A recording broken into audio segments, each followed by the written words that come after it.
Well, hello. Welcome back to Walking the Talk, the sermon podcast of Creekside Community Church in San Leandro, California, where we help you to walk out what we talked about on Sunday.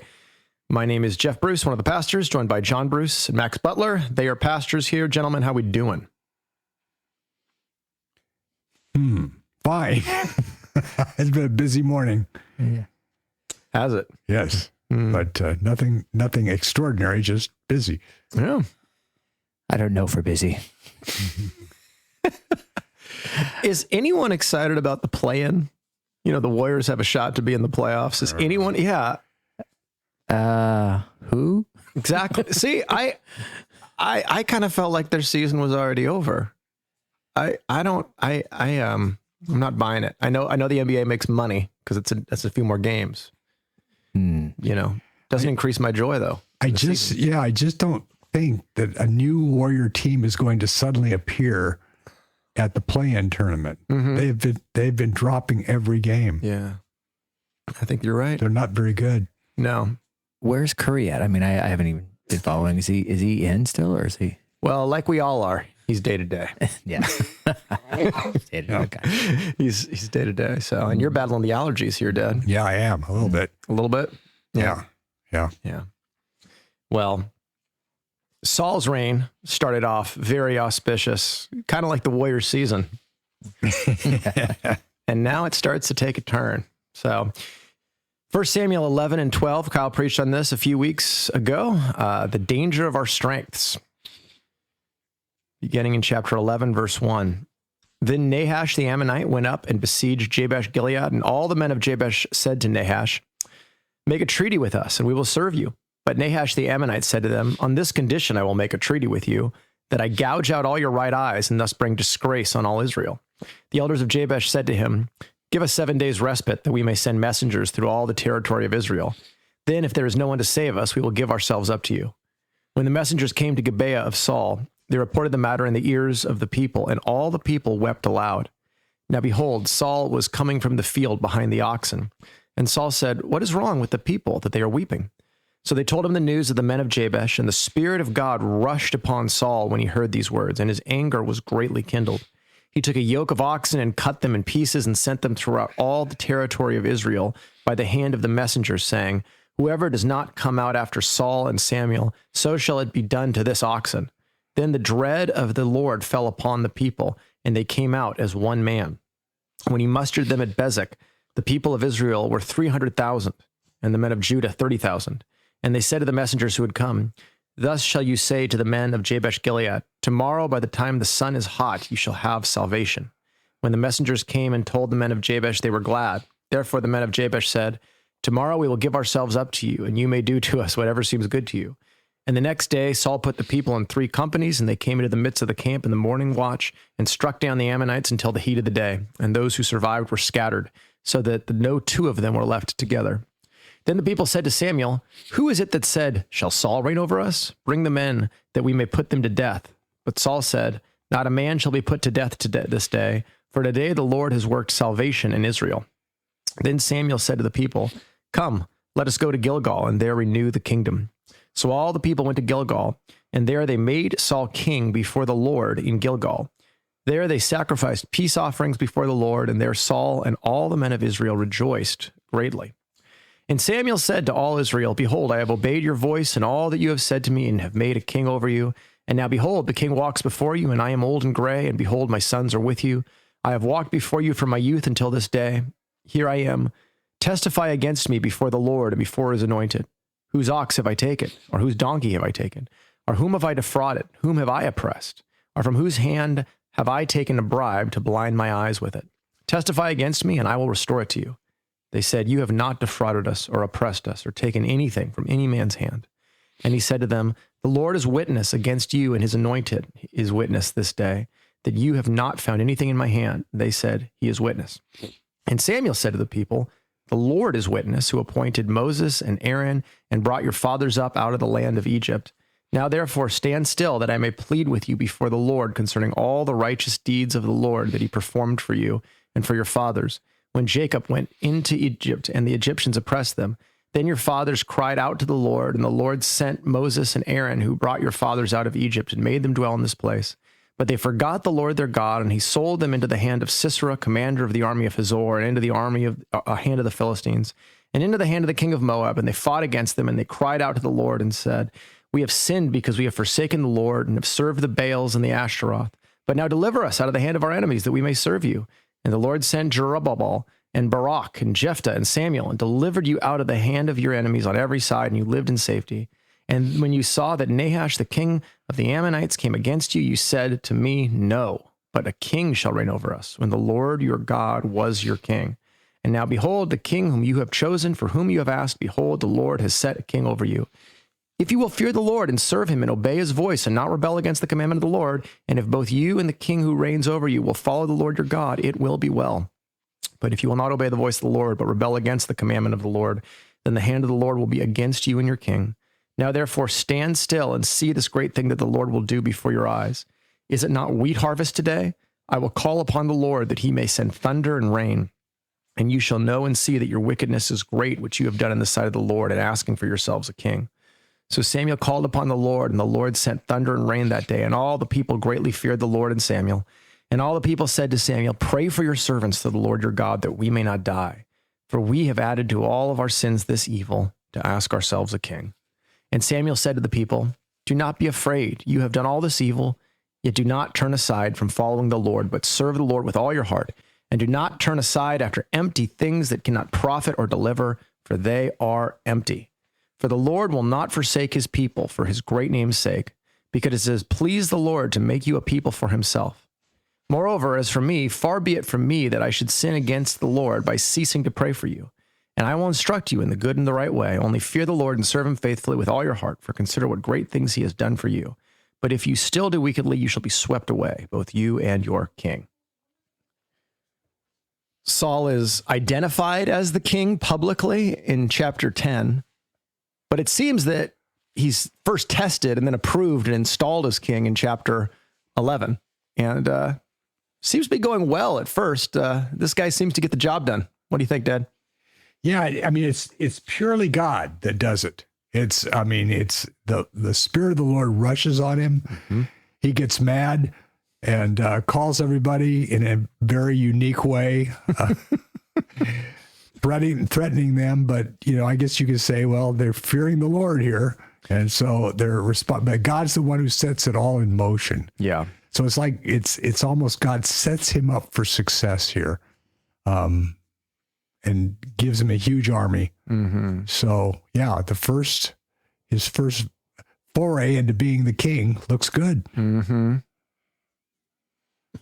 What strikes me is that nothing's really changed here, because in 12:14 he says, "If you will fear the Lord and serve Him and obey His voice and not rebel against the commandments of the Lord, if you obey the Lord, things will go well. If you don't, they won't." There's nothing about the dynamic that changes here.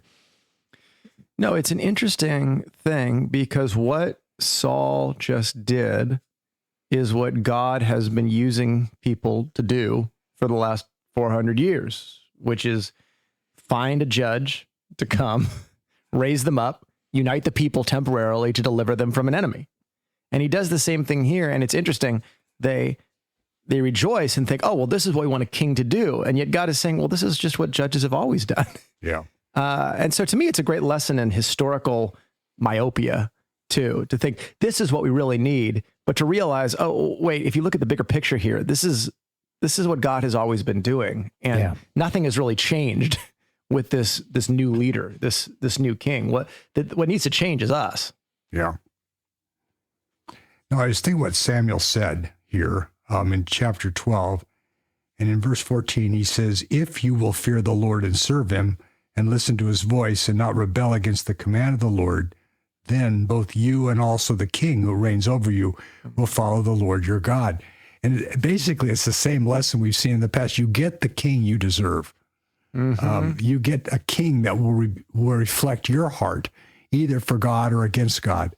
And that's what their position hasn't changed. God gives them what they ask for. And he gives that king every opportunity. Yeah. Here. Gives him success, but they still, like Max says, nothing's really changed. Right. The people still are trusting the king rather than trusting God. Mm-hmm. Yeah. And it's an interesting thing because you see right away that Saul has the ability to be assertive and decisive, which is something we're going to see again and again in Saul's life. And thought Kyle made a point that here it can be used by God in a redemptive way. But even here, what's interesting, right? The way that he summons the people, he cuts an ox into 12 pieces. Does he cut it into 12? Does it say that in the text? Specifically to send them to the tribes of Israel? I see. I'm not sure. It's only tangential to the point. Just says cuts in pieces. Yeah. It's interesting though, because this sounds like another story in the Old Testament. Yeah. At the end of Judges with the Levite and his concubine, which is one of the worst stories in the entire Bible. But the Levite cuts the concubine into pieces and sends it to Israel. And essentially it's a summons to war. Yeah, it's that story. It is 12 pieces. Yeah, it is 12 in that and one. And so I'm just trying to see how much of an echo there is here, because there's so many parallels where Saul is a Benjaminite. He's from Gibeah. He's from the place where that horrible thing happened. And in a way, he's doing this brutal thing again that echoes something ominous in Israel's history. And so there's just there's an air of foreboding around Saul from the very beginning here and the way that he's operating. And even the fact that it's recalling the time of Judges, it's recalling a time in Israel's history that Israel needed to get out of. They needed to get away from this time of, intertribal warfare and idolatry. They needed to be a unified nation. They just wanted to do it their way and not God's. Right. Yeah. And their timing and not God's. Yeah. Mm-hmm. Yeah. So Kyle brought up a point that, the strength of Saul is sort of his decisiveness, but of course there's a shadow side to strengths. And I thought he made a great point here that, the decisiveness of Saul to do things and to say, I'll put you to death. Now the people are kind of like, hey, that's the kind of leader we have now, a take action guy. And they go, hey, well, Saul, the people who didn't like you, let's put them to death too. Right. People tend to take on the character of their leader, which means both the strengths of their leader and the weaknesses.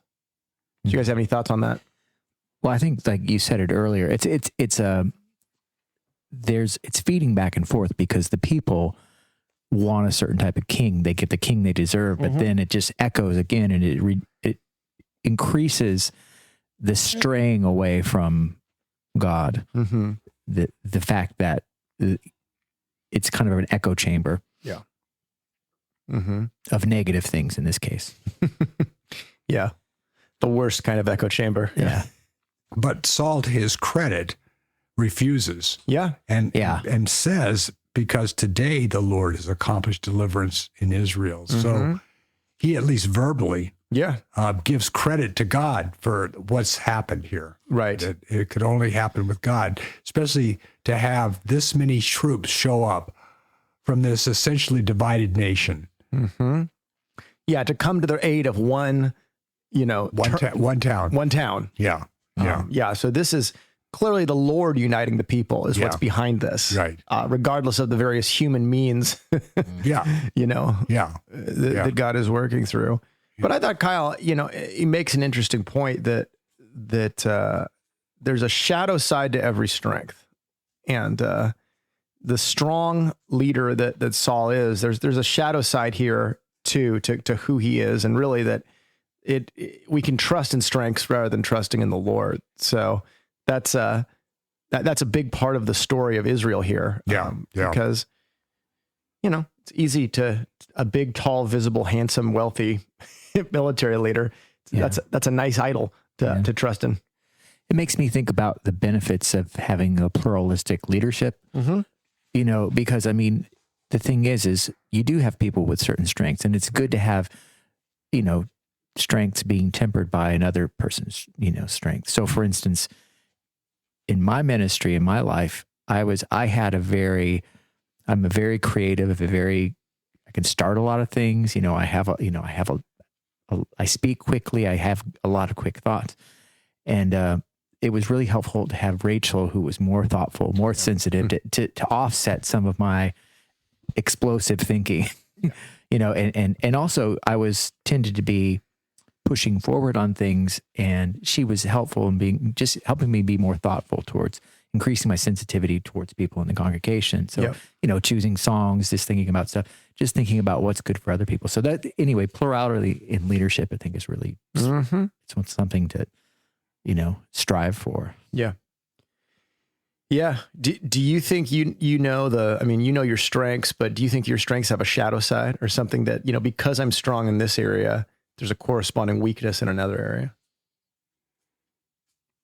I've never really thought about it that way. I'm not really aware of my strengths right now. So, but I remember I remember something you said because you say memorable things, but I remember we asked this in a staff meeting one time, and the real lesson of this is your strength is concision and saying things briefly, but we were asking each person what their strengths and weaknesses are. And you said that problem solving is one of your strengths. And you said your weakness then is problem identifying. Yeah. Interesting. That's very And true. I thought that was a great way of saying it. Yeah. Yeah. So that's very true. If I've got a problem, I'll attack it like a dog in a bone, but I don't see the problems. Everything's fine. Yeah. Yeah. I love to persuade. And I think one of the downfalls of that is I'll just keep talking and not act. I just think, if I just keep talking about things and keep, you know, if I write another position paper or do another thing, you know, we'll just, I'll eventually persuade everyone, you know, that to think like me and sometimes you just have to say, well, it looks like there's a disagreement. I think we should move forward in this way. And I have a tough time with that because I just, you know, I like consensus. I like to win everyone to the same opinion. Yeah. And so I think I need, and so here's the practical thing. I think when you're aware of that in yourself, you know, like Max said, who to surround yourself with, and it's people with strengths that'll counterbalance your own. And so I need activators around me to be like, I think we've talked about this enough. I think we've thought about this enough. We need to move. Yeah. Yeah. I mean, what would you guys think are a good way to self-analyze your strengths and weaknesses? I think ask other people, if you were forming a team, what role would I play on it? Yeah. I think that's a better mechanism than just asking yourself, what am I good at? Or something like that. Because I know there's things I think I'm good at, but I think a way to think about it is what role do I fall into when I'm on teams? Yeah. You know, what do I end up doing? And then what do I enjoy doing when I'm on that team? And I think that's probably a good gauge of where your strength is. Yeah. I'm just thinking about if you're listening to this and you don't have someone that you, first off, like that you meet with on a regular basis, who you trust, you know, someone who you kind of give permission to speak into your life. I mean, that would probably be a first step of just having, somebody you read the Bible with, somebody who you know is will be able to speak truth and love. And it's probably a good first step. Yeah. Yeah, I think a lot of strengths only become evident in circumstances where that strength is needed. Yeah. So I don't know that. So I think I kind of get the impression of Saul up to this point. He's kind of a passive guy. Yep. You know, and so hiding in luggage. And so it's you know, he doesn't come across as a man of action at all.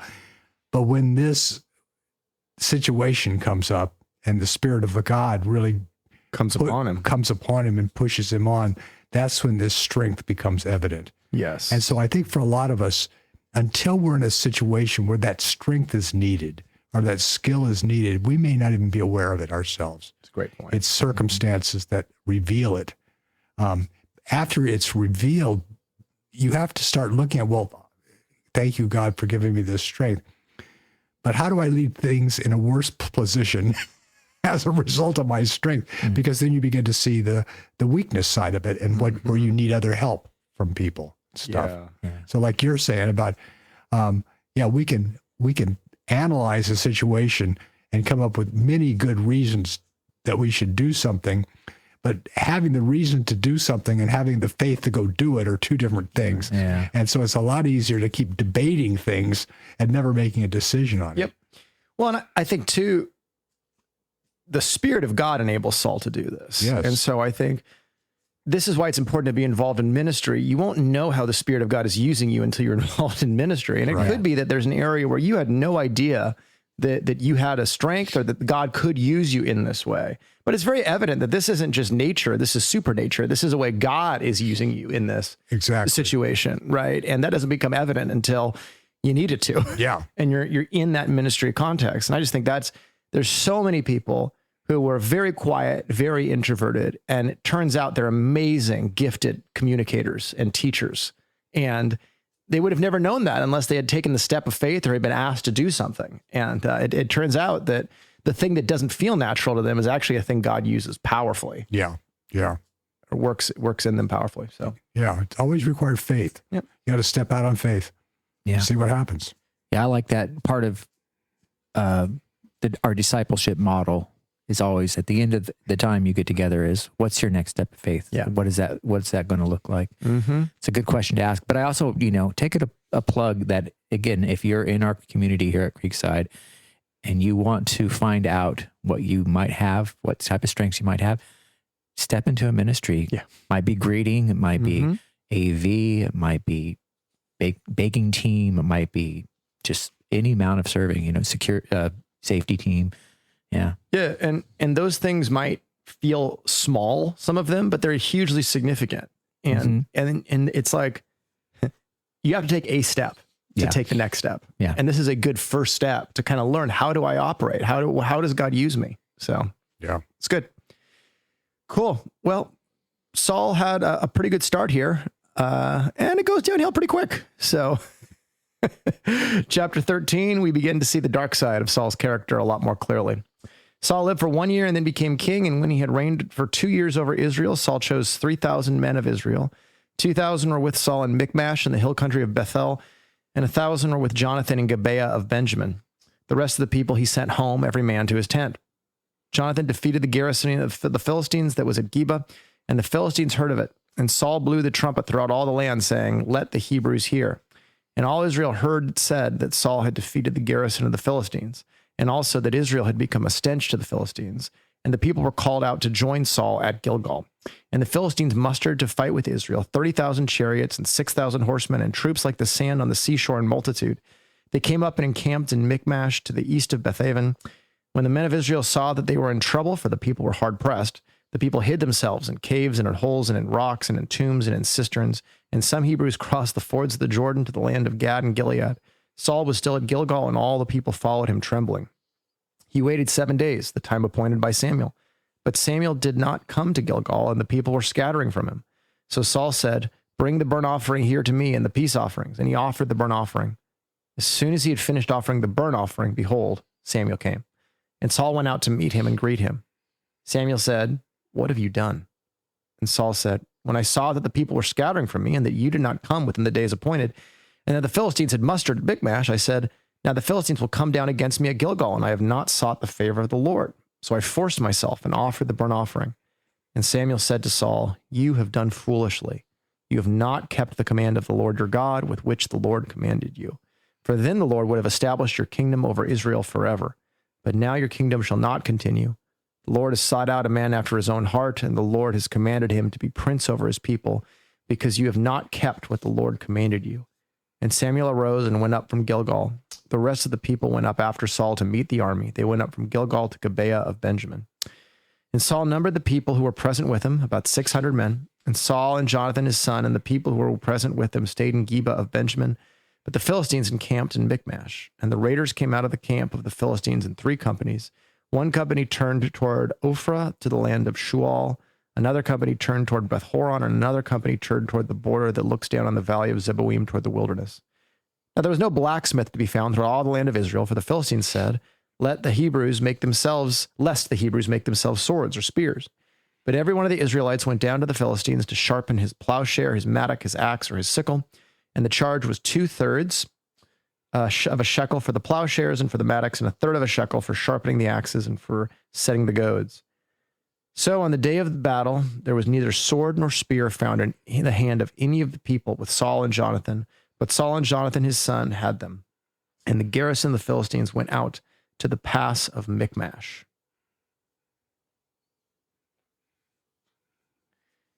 Well, Saul seemed decisive, and now he seems impulsive. Yeah. No, I thought you made a great point about just the wisdom of waiting, the wisdom of not hurrying. And Saul obviously is a great example of the folly of somebody who's in a hurry. Yeah. And violates one of the basic commands of the law that only priests are to make sacrifices. Mm-hmm. I mean, this is one that any half-informed Hebrew would know. Right. Yeah, and it seems that the sacrifices here are tied up with the ephod and the Thummim and the Urim and in sort of consulting with the Lord about battle, right? And so there's a whole priestly apparatus set up to figure these things out. That goes with the people into battle. And apparently Samuel was the one, because other times there's other priests with Saul, but here it's Samuel has specifically said, "I am the one who needs to come do this. Yeah, wait for me." Yeah. No, that's it. And I like Saul's motivation. He says, the people were scattering from me. And Saul is always more concerned with how many people are with him than is God with me. He makes that mistakes many times. He's far more influenced by people than he is by God. Yeah. And so his hope is in having more soldiers than the Philistines rather than having God with him. Yeah. I think, he's a materialist, really. I mean, he's a person who lives in the visual real world. What he sees is what he gets. He just can't see the fact that God has delivered him. Yeah. And he's a king like all the nations. Yeah. This is how any king would think in this situation. Yeah.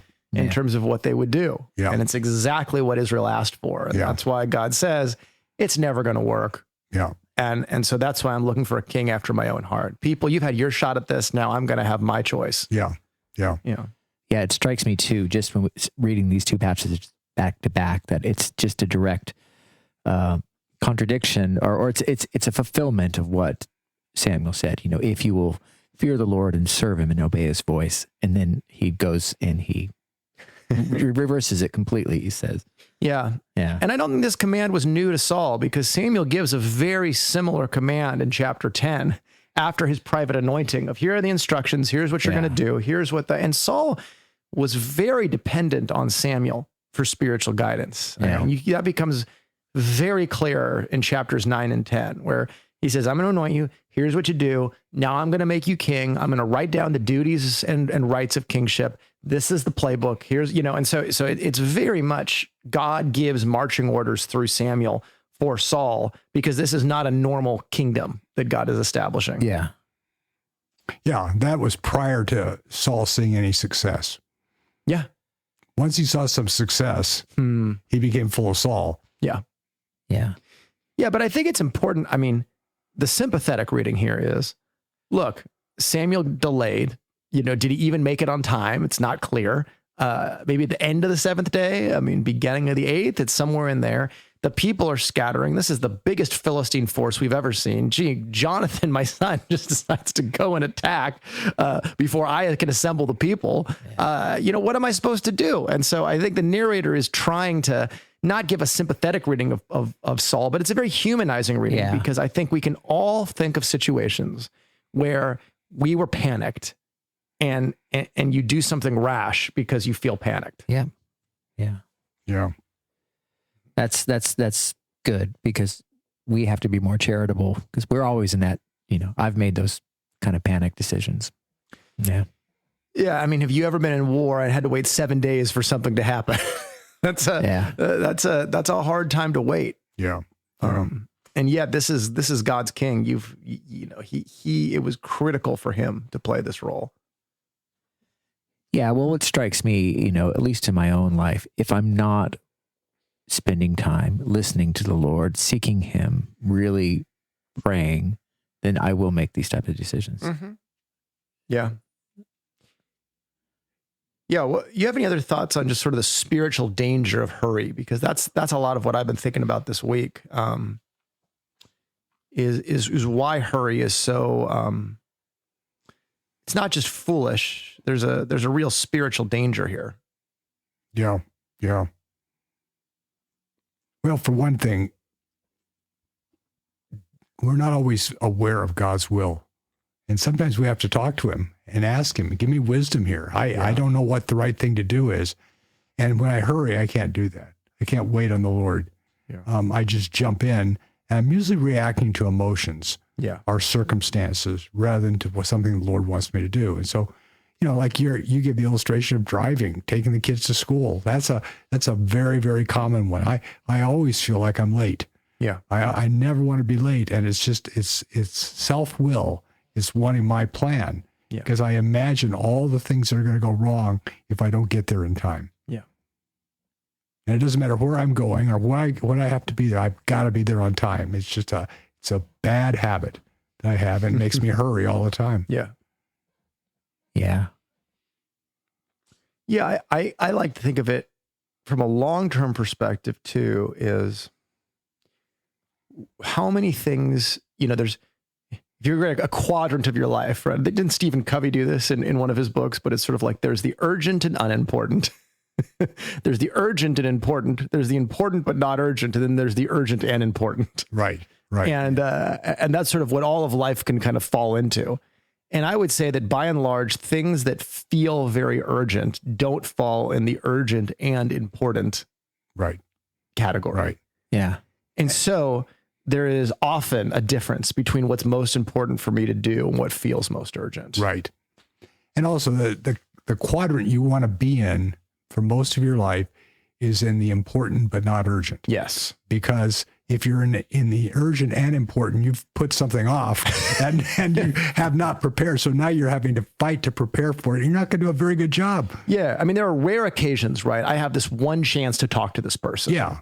There's I've wronged someone, I got to make it right. There's those sort of urgent, important kind of things, but that's a pretty select group of situations that we're talking about. And I think you're right. You want to live in important, not urgent. Yeah. Yeah. Something happened recently where there was cause for me to think, I felt an urgency to have this conversation with somebody.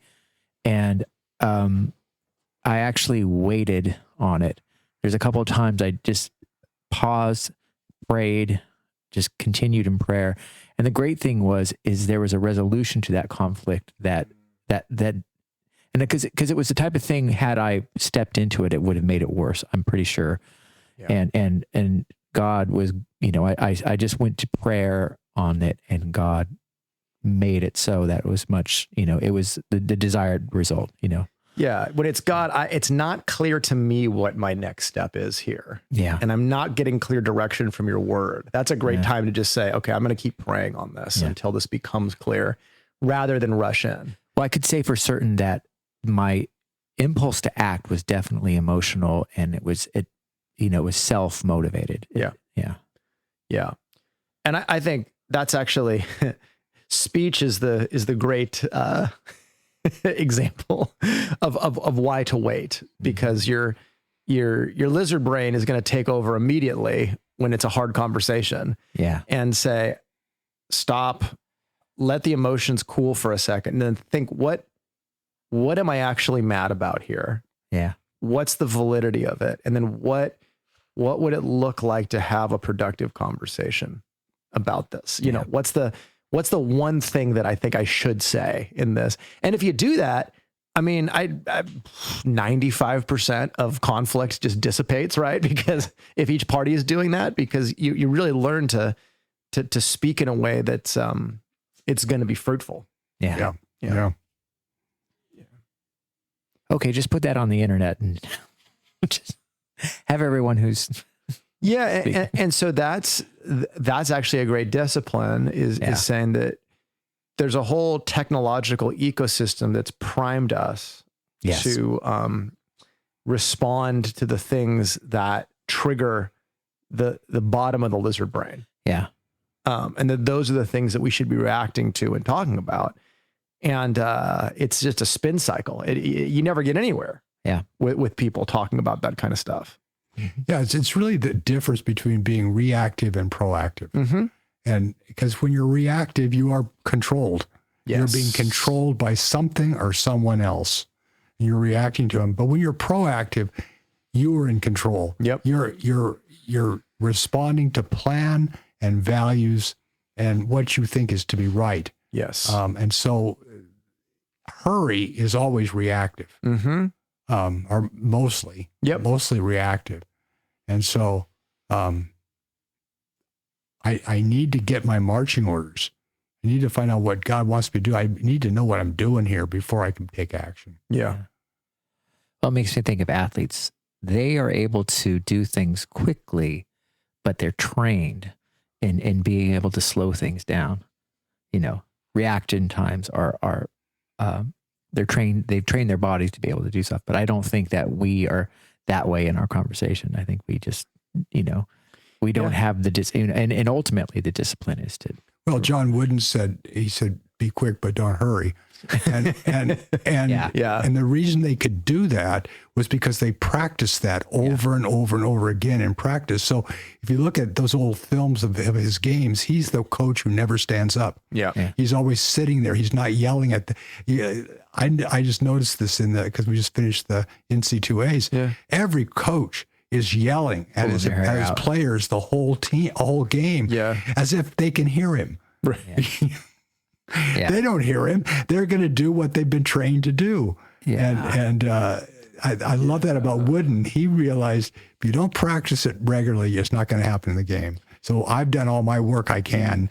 Now I just need to sit here and with my wadded up program and watch the fruit. Yeah, make some observations during timeouts and things like that. And it's interesting. I remember Tony Dungy on the first day he was with the Colts. He just said, "Everyone, listen to me. This is as loud as I will ever talk to you." Yeah. So learn to listen. Yeah. Learn to pay attention, and there's power in that. But it gets to this point of preparation and margin and of thinking ahead and being proactive. Yeah. And so there's a ton we could say about that in terms of just life hacks. But I think the deeper issue here is moment by moment living by faith or fear. And that's the real differentiator, I say, is you look at the life of Jesus.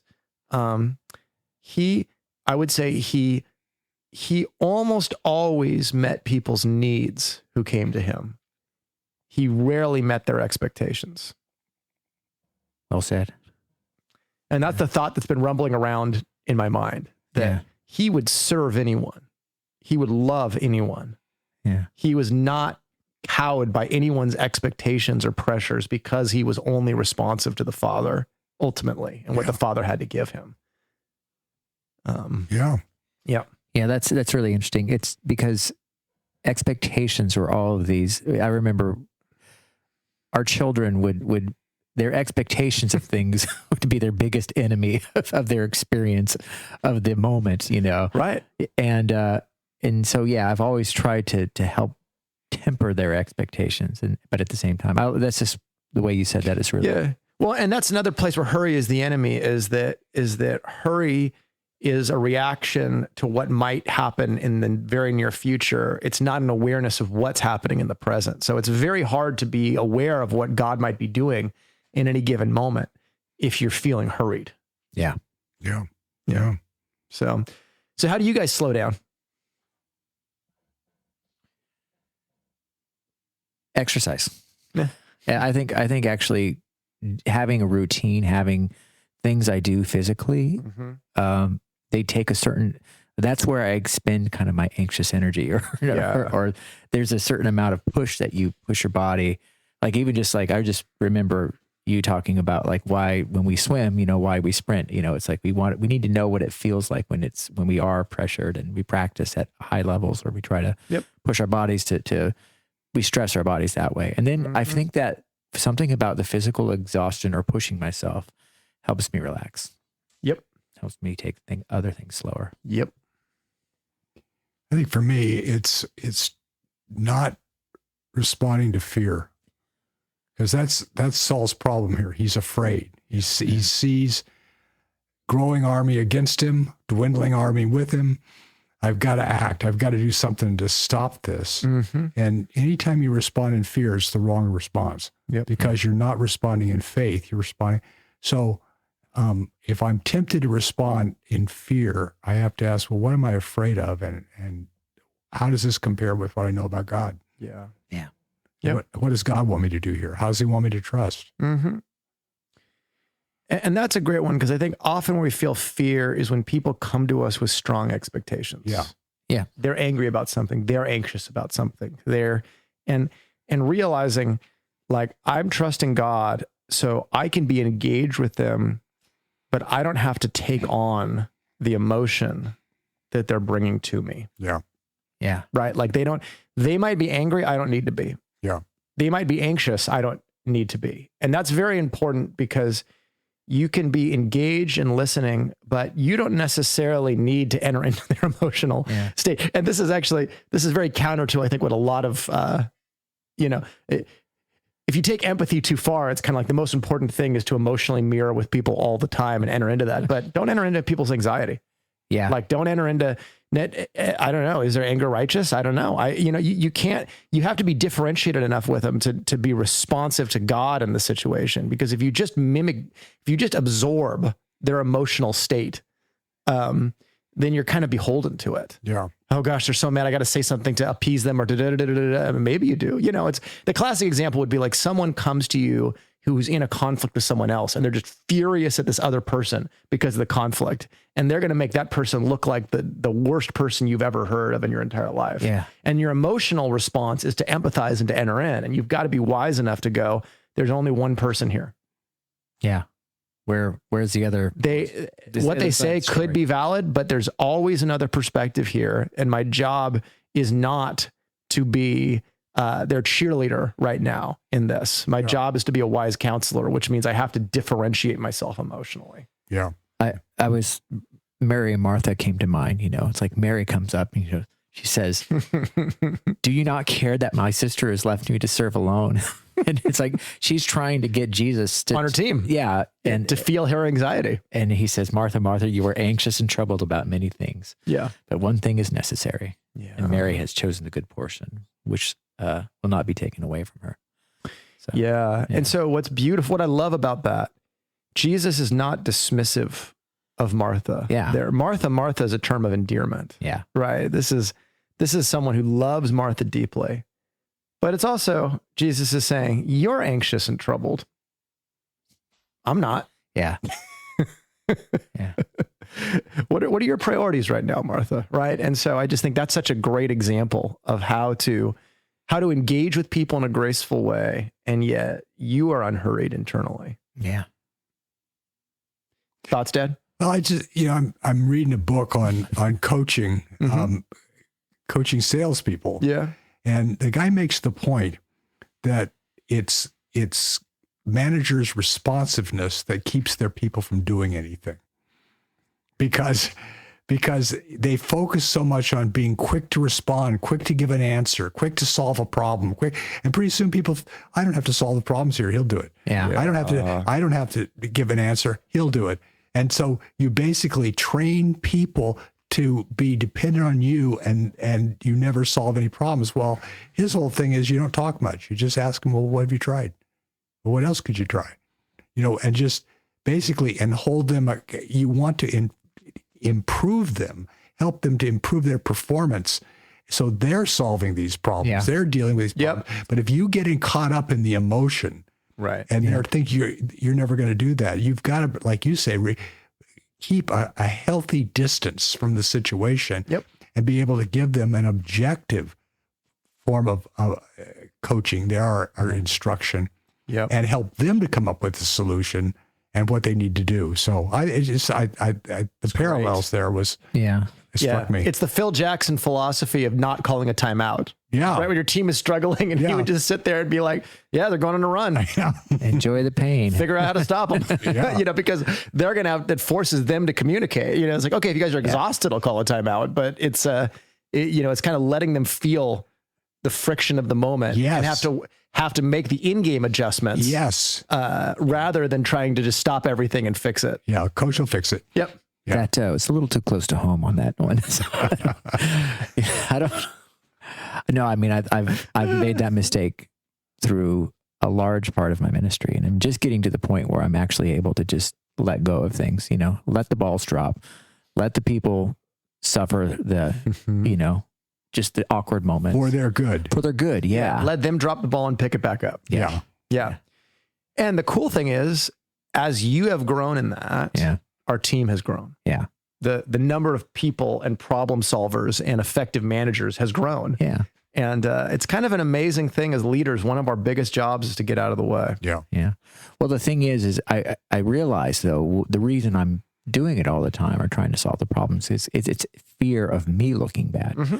It's fear of having to answer to the people. Well, this happened and this happened. What are you going to do about it? It's like, I'm going to let my team develop, and that's what I need to do. And so just being okay with having a little egg on my face every now and again.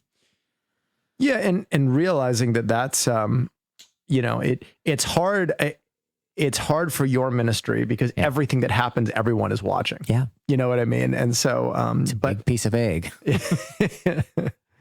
But no, that's really good. And I think that's a great question for any leader to ask themselves listening to this is where am I putting out too many fires? Yeah. Where am I doing other people's jobs for them? Yep. Because that's not helping them. Yep. Well, that was good. That took turns I didn't expect, but they were good turns. So, thanks guys. Thank you. Yeah. Well, I'm late for a meeting, but you know what I'm not going to do? Hurry. No, I'm going to end this podcast nice and slow. So thank you, listeners. Hope you have a good day. We'll talk to you again soon.